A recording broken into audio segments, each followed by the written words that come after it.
Hello guys, welcome to our channel இஷாயுவா YouTube channel. So இன்றைக்கி என்ன vlog அப்படின்னா, மார்னிங் வந்து பிரேக்ஃபாஸ்ட்லேருந்து லஞ்ச் வரைக்கும் என்னென்ன பண்ணுறேன் அப்படின்னு சொல்லிட்டு தான் பார்க்க போகிறோம். ஸோ ஃபஸ்ட் ஸ்கூலுக்கு ஸ்நாக்ஸ் கொடுக்கறதுக்காக கிரேப்ஸ் எல்லாம் கழுவி வச்சுருக்கிறேன். இது வந்து சிறுபயிறு வந்து வேக வச்சு வச்சுருக்கேன் 2 விசிலுக்கு. ஸோ ஃபஸ்ட்டு வந்து நைட்டே ஊற வச்சுருந்தேன் சிறுபயிரை. ஸோ எதுக்குன்னா தவிர இந்த வைக்கிறதுக்கு.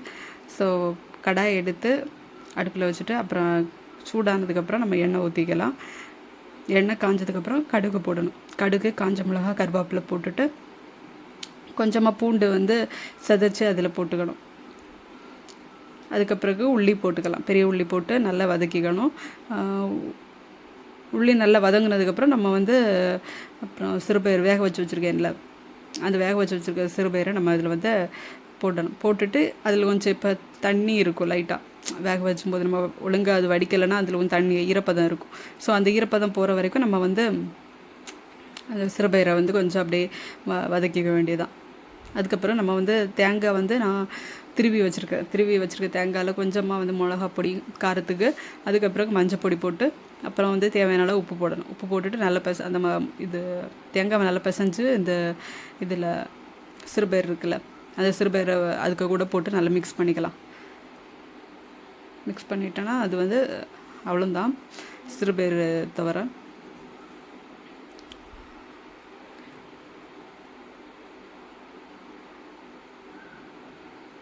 இது வந்து 2 விசில்லே போதும். 2 விசில்லைனா கொஞ்சம் இது கொஞ்சம் நல்லா வெந்துடும். இது 1 விசில் விட்டோன்னா நல்ல கரெக்டான பக்குவம். அதுக்கு மேலே விட்டோன்னா குழஞ்சி போயிடும். அதனால் ஸோ அந்த 2 விசிலோட ஆஃப் பண்ணிக்கோங்க. ஆஃப் பண்ணிவிட்டு விசிலை டக்குன்னு கிளியர் பண்ணிவிட்டு தண்ணியை வந்து உடனே வந்து நம்ம இது வடிச்சிடணும். சரியா? இல்லை நான் தண்ணியிலே கிடக்கும்போது இன்னும் நல்லாவே குழஞ்சி போயிடும். ஸோ அதுக்கப்புறம் நம்ம மசாலா போட்டுக்கலாம். இந்த இப்போ லைட்டாக தண்ணி இருக்கும், அந்த தண்ணி கொஞ்சம் வத்துற வரைக்கும் வச்சுட்டு அடுத்து மசாலா போட்டுட்டு அதுக்கப்புறம் கொஞ்சம் நல்லா வதக்கி விடுங்க. வதக்கி விட்டுட்டு அப்புறம் உப்பு பார்த்துக்கோங்க. உப்பு பார்த்துட்டு ஆஃப் பண்ணிக்கலாம் ஸ்டவ்வை. அதுக்கப்புறம் கீரை இருந்துச்சு, கீரை பொரியல் பண்ணணும். அடுத்து வந்து இது கடலைக்கறி, காலையில் புட்டு வைக்கிறதுக்காக கடலைக்கறி எடுத்தேன்.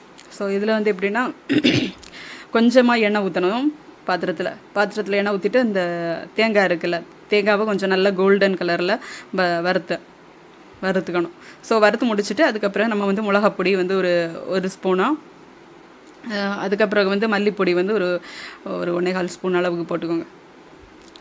போட்டுட்டு நான் வந்து கொஞ்சமாக தேங்காய் எடுத்தனால கொஞ்சம் கம்மியாக போட்டிருக்கேன். ஸோ இது நல்லா வந்து கொஞ்சம் பச்சை வாசனை போகிற அளவுக்கு நம்ம நல்லா வறுத்துக்கணும். வறுத்து முடிச்சுட்டு அதுக்கப்புறம் மிக்ஸி ஜாரில் மாற்றிக்கலாம். கொஞ்சம் ஆற வச்சுட்டு நம்ம மிக்ஸி ஜாரில் மாற்றிட்டு அப்புறம் கொஞ்சம் மஞ்சள் பொடி போட்டு நல்ல மையாக பேஸ்ட்டாக அரைச்சிக்கணும். பேஸ்ட்டாக அரைச்சிட்டு அதுக்கப்புறம் நம்ம கடலைக்கறி வைக்கணும். இதை அடுத்து கீரை பொரியல் பண்ணுறதுக்காக கீரை பறிக்க போயிருந்தோம். ஸோ இதை அடுத்து கீரை வந்து பொரியல் பண்ணணும்.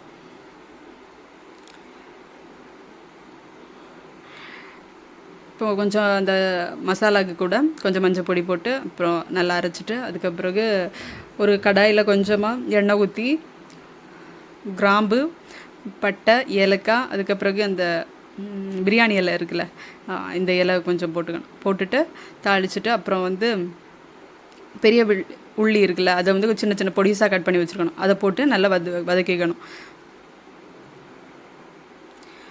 உள்ளி வந்து ஒரு நல்ல வதங்குறதுக்கு எப்படி சொல்கிறது, கண்ணாடி பதம் இருக்குல்ல, அந்த ரேஞ்சுக்கு வந்து நம்ம நல்லா வதக்கிக்கலாம். வதக்கிட்டு அதுக்கு கூட கொஞ்சம் பூண்டு போடுங்க. ஒரு 2 பல்லு பூண்டை வந்து நல்ல பொடிசாக வந்து திருவியும் போடலாம், இல்லை வந்து கட் பண்ணியும் கூட போடலாம். ஸோ அந்த பூண்டும் இது உள்ளியும் வந்து நல்லா வதங்குற அளவுக்கு நம்ம வதக்கிக்கணும். அதுக்கப்புறம் நம்ம அரைச்சி வச்சுருக்கோம்ல பேஸ்ட்டு, அந்த பேஸ்ட்டையும் நம்ம இதுக்கு கூட ஆட் பண்ணிக்கலாம். அதுக்கப்புறம் கொஞ்சம் உப்பு போட்டுக்கோங்க உள்ளி வதங்கிறதுக்கு.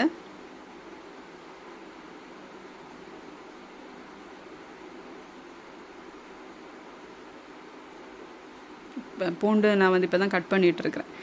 ஸோ அதை கட் பண்ணிவிட்டு இது கூட ஆட் பண்ணணும்.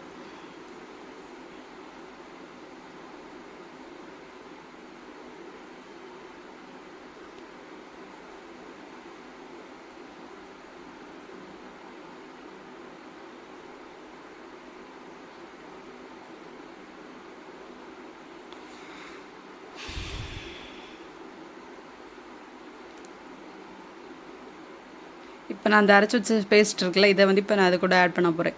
இதை ஆட் பண்ணிவிட்டு நல்லா கொதிக்க விடணும். அதுக்கப்புறம் நம்ம வந்து கொண்டக்கடலை அவிச்சு வச்சுருக்கோம்ல, அது நான் வந்து நைட்டே ஊற போட்டிருந்தேன் கொண்டக்கடலையை. ஸோ அது வந்து ஒரு 4-5 விசில் விட்டு நம்ம கொண்டக்கடலையை குக்கரில் எடுத்து வச்சுக்கணும். ஸோ அதை எடுத்து வச்சுட்டு அதை வந்து இதுக்கு கூட நம்ம இப்போ கொதிக்க ஆரம்பிச்சிருச்சுல கறி, அதுக்கு கூட ஆட் பண்ணிக்கலாம். கொஞ்சம் மசாலா பிடிக்கணும் கொண்டக்கடலையில், அது வரைக்கும் நம்ம வந்து நல்லா கொதிக்க விடுங்க. அதுக்கு பிறகு எந்த கன்சிஸ்டன்சியில் எவ்வளோ தூரம் உங்களுக்கு வேணும் கறியோ அதோட நம்ம வந்து கொஞ்சம் மல்லி இலை கொத்தமல்லி இலை இருக்குல்ல, அதையும் வந்து கட் பண்ணிவிட்டு இந்த பொடிசாக நல்லா நறுக்கிட்டு அதுக்கப்புறம் இது கூட ஆட் பண்ணிக்கணும். கடைசியில் கொஞ்சமாக தூவிட்டு அதுக்கப்புறம் நம்ம வந்து ஸ்டவ்வை வந்து ஆஃப் பண்ண வேண்டியதான். இதுக்கு கூட வந்து என்னென்னா இது கரம் மசாலா போடணும். நம்ம இப்போ இப்போ கொதிக்கிற நேரம் இருக்குல்ல, இந்த டைம் கொஞ்சம் கரம் மசாலாவும் அப்புறம் வந்து பெருஞ்சீரக பொடி இருக்குல்ல, அந்த பெருஞ்சீரக பொடியும் கொஞ்சம் போட்டுட்டு கொஞ்சம் மிக்ஸ் பண்ணி விடுங்க. அது வேறு உப்பு பார்த்துக்கோங்க. உப்பு பார்த்துட்டு நான் ஆல்ரெடி கடலை வேக வைக்கும்போது உப்பு போட்டிருந்தேன். ஸோ அதை கணக்கு பண்ணி தான் உப்பு இப்போ கறிக்கும் போட்டிருக்கிறது.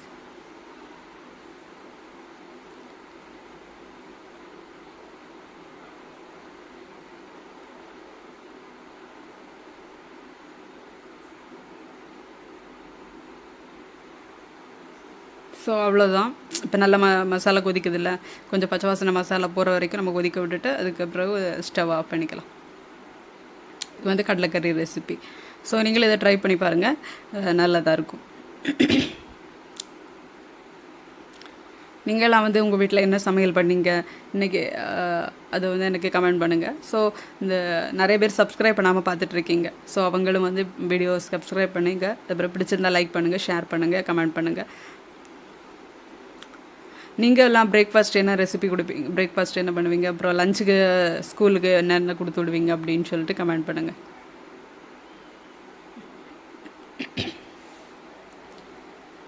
அடுத்து என்ன கீரை பொரியலுக்கு வந்து நான் ரெடி பண்ண வேண்டியது.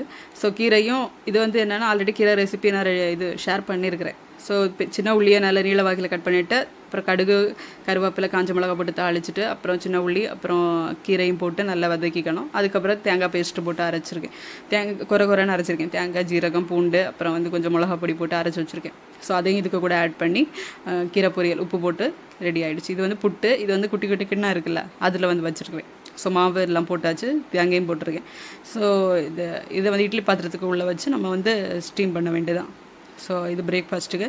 அப்புறம் மத்தியானம் லஞ்சுக்கு வந்து கேரட் ரைஸ். ஸோ பெரிய உள்ளி கொஞ்சமாக வதக்கிட்டு பூண்டு போட்டுட்டு அதுக்கு பிறகு கேரட் போட்டு நல்லா வதக்கிக்கணும். காரத்துக்கு கொஞ்சம் மிளகாப்பொடி போட்டுக்கலாம். போட்டுட்டு அதையும் வதக்கிட்டு அப்புறம் உப்பு போட்டுக்கோங்க, தேவையான அளவு உப்பு போடுங்க. ஸோ அதுக்கப்புறம் நான் வந்து ஒரு முட்டையை வந்து உடச்சி ஊற்றி ஸ்க்ராம்பிள் பண்ணிக்கிறேன் அதுக்கு கூடவே.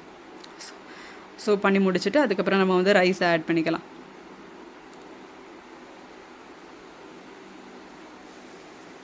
முட்டை கொஞ்சம் வேகினதுக்கப்புறம் நம்ம அதை மிக்ஸ் பண்ணி விட்டுனா அப்புறம் ரைஸ் போட்டு அப்புறம் அதை மிக்ஸ் பண்ண வேண்டியதான். இது வந்து கேரட் ரைஸ் என் பிள்ளைங்களை கொடுத்து விட்றதுக்கு.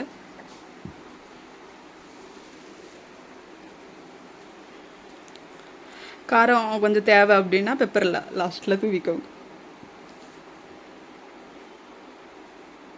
மல்லி இலை போட்டுக்கலாம். நான் வந்து என் பிள்ளைங்க ஒதுக்கி வச்சிரும் மல்லி இலையை, அதனால சரின்னு சொல்லிட்டு போடலை. இது வந்து மீன்